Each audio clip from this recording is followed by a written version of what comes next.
बिस्मिल्लाहिर्रहमानिर्रहीम। मेरे दोस्तों, साथियों, बुज़ुर्गों, भाइयों, बहनों, नौजवानों, आप सबको मेरा प्यार भरा, अकीदत भरा सलाम पहुँचे। इस अपील के साथ मेरा यूट्यूब चैनल रिया हुसैन बुखारी के नाम से सब्सक्राइब करते रहें, और ताकि मैं अपने ज़्यादा से ज़्यादा दोस्तों के साथ इंटरेक्शन कर सकूं। चंद एक बातें छोटी सी गुफ्तगू के साथ।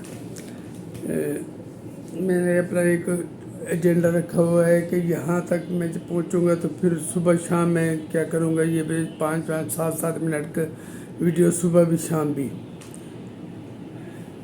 पर वो अभी वक्त दूर है, तो मैं आपसे चंद एक बातें करना चाहता हूँ। एक तो मेरे चेयरमैन जनाब बिलावल भुट्टो ज़रदारी साहब ने आज हुकूमत वक्त से गिले शिकवे किए हैं। मैं समझता हूँ गिले शिकवे करें जहाँ दो मुख्तलिफ पार्टियाँ, मुख्तलिफ नुक्ता नज़र की पार्टियाँ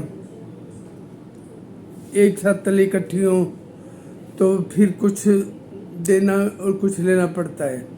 लेकिन जब एक कंसेंसस हो जाए, एक एग्रीमेंट हो जाए, उससे अगर कोई पीछे हटता है जो फरीक, जैसे कि मौजूदा हुकूमत पंजाब के बारे में, हुकूमत पाकिस्तान के बारे में बिलावल भुट्टो ज़रदारी साहब ने गिले शिकवे किए हैं, तो वो मुझे काफ़ी हद तक दुरुस्त लगे हैं कि अगर एग्रीमेंट किया है तो फिर उस पर पूरा उतरे, ना कि वक्त के साथ अपना सोच, अपने जो मुआहदे किए हुए हैं उनको वायलेट करते रहें।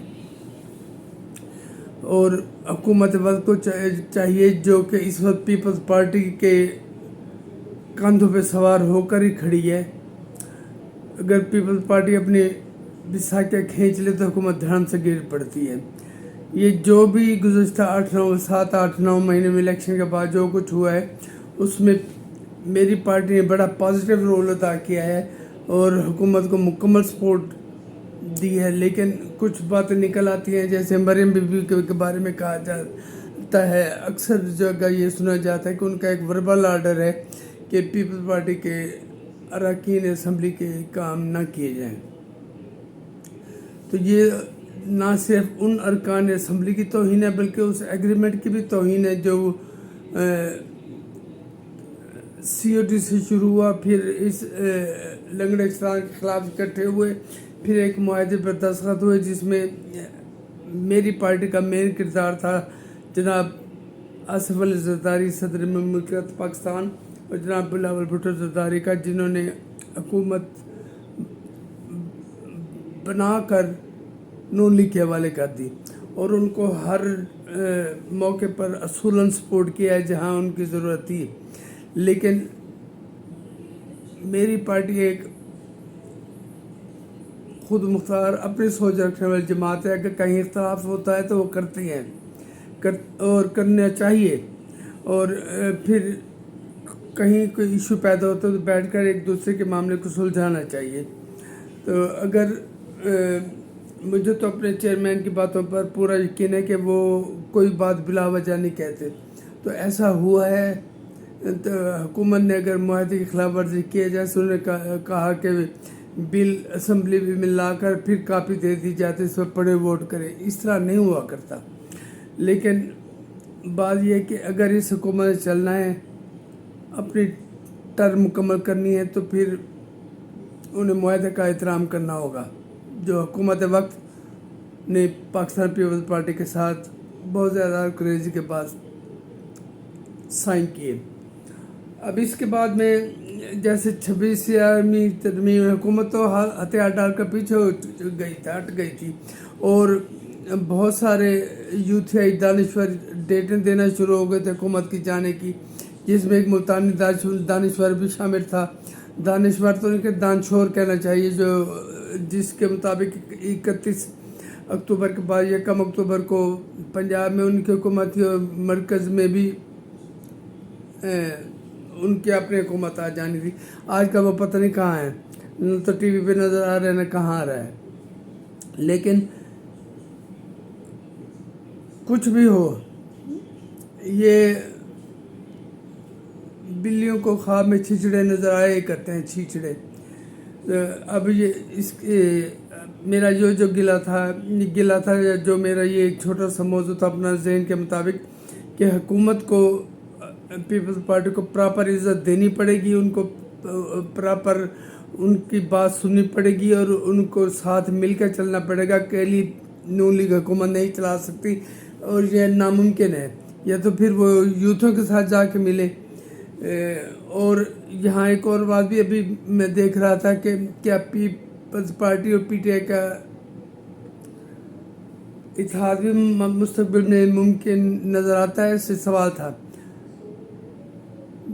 ये लीडरशिप का फैसला जो करे, लेकिन हम वर्कर किसी सूरत पीटीआई के लोगों को के साथ चलना गवारा नहीं करेंगे। ये मेरी अपनी सोच है और अपनी सोच के मुताबिक मैं ये बात कर रहा हूँ कि हम इनकी नफ़रत में, इनकी गलीज़ हरकतों की वजह से इतने बदनाम हो चुके हैं कि इनके साथ कभी चलने का सोचा नहीं जा सकता। इससे बेहतर है कि खुदा ना खास्ता ये ऐसा मकाम आता है तो नए इलेक्शन पर चले जाएं। और इसमें मैं अपने चेयरमैन साहब को बाकायदा दरख्वास्त कर रहा हूँ, बार बार कर रहा हूँ कि अपनी तंजीम साजी पर तवज्जो दें, right person for right job के लिए आगे लाएं। ये नहीं इधर से उठाया उस एक ही चंद एक चेहरे जो घूमते रहते हैं, एक जगह से उठाते हैं दूसरी जगह रख देते हैं, दूसरी जगह से उठाकर तीसरी जगह रख दिया जाता है। तो ये मेरे साथ हो चुका है। लेकिन मैं ये बातें पब्लिक नहीं किया करता। अगर अपने पिक एंड चूज करना है, फिर तंजीम साजी की ज़रूरत ही नहीं क्योंकि फिर भी इन्हीं चेहरों ने इधर से उठकर उधर आ जाना है और उधर से उठकर इधर आ जाना है और वर्कर बेचारे वर्कर्स ही रहेंगे और उनको ना तंजीम पूछती है, ना इत्तेहादी लोग इंतखाबी लोग पूछते हैं। चेयरमैन हो, MP हो, MN हो, MNA हो, उनके लिए हम सिर्फ एक वोटर की हैसियत रखते हैं। इनमें कहीं ना कहीं कुछ ना कुछ फ़र्क आ जाता है, कोई सारे एक जैसे नहीं है। लेकिन मैं अपनी पार्टी के सरकर्दा रहनुमाओं से, इलेक्टेड मेंबरान से अर्ज़ करता हूँ, वर्कर्स को प्रॉपर वक्त दें, प्रॉपर उन्हें इज़्ज़त दें। अगर पार्टी ने सर्वाइव करना है, सिर्फ अब सर्वाइवल का टाइम नहीं है। पार्टी ने अगर हमेशा ये 7, 8, 10 सीटों पे ही बैठा रहने पंजाब में, फिर पार्टी इससे बेहतर है वफाकी इंतखाबी सियासत में उतरे ना। तो इसके लिए तंजीम एक मेन रोल का किरदार अदा किया करती है और कैंडिडेट सिलेक्शन के वक्त भी एबिलिटीज़ देखनी चाहिए, जो कि कभी मुझे कोई पसंद कर, मैं किसी को पसंद हूँ तो वो मेरा नाम दे देगा, कोई और किसी को मुझे पसंद है तो मैं उसका नाम दे दूँगा। इससे हटकर अगर पार्टी को अपने कदमों पे खड़ा करना है, पंजाब वापस लेना है, तो फिर मुस्तहिक मुखलिस लोगों को आगे आना पड़ेगा, जो कि सलाहियतें भी रखते हैं और जो मुखलिस भी हैं। तो उनको और तंजीम साजी के मामलात को चेयरमैन साहब खुद देखेंगे तो शायद कोई अच्छी बात बन जाए, वरना हम कल भी रोते रहे हैं, अब भी रोते, आज भी रो रहे हैं, रोते रहेंगे। पंजाब वालों की मैं बात कर रहा हूँ। अगर वो सिंध तक महदूद रहना चाह रही है मेरी पार्टी, जो कि एक वफाक की अलामत है, तो इस सोच से भी निकलना होगा, चाहे नुकसान हो चाहे, लेकिन प्रॉपर बंदों को आगे लाएं और उन्हें उनकी सलाहियतों के मुताबिक उन्हें ज़िम्मेदारियाँ सौंपी जाएं और काबिल लोगों को, पढ़े लिखे लोगों को, नेक नाम लोगों को इलेक्शन में उतारना की सोच पैदा करनी चाहिए। बहुत बहुत शुक्रिया। मेरी बातों से मुतफिक हूं तो लाइक और शेयर भी कर दिया करें और कमेंट भी कर दिया करें। बहुत बहुत शुक्रिया।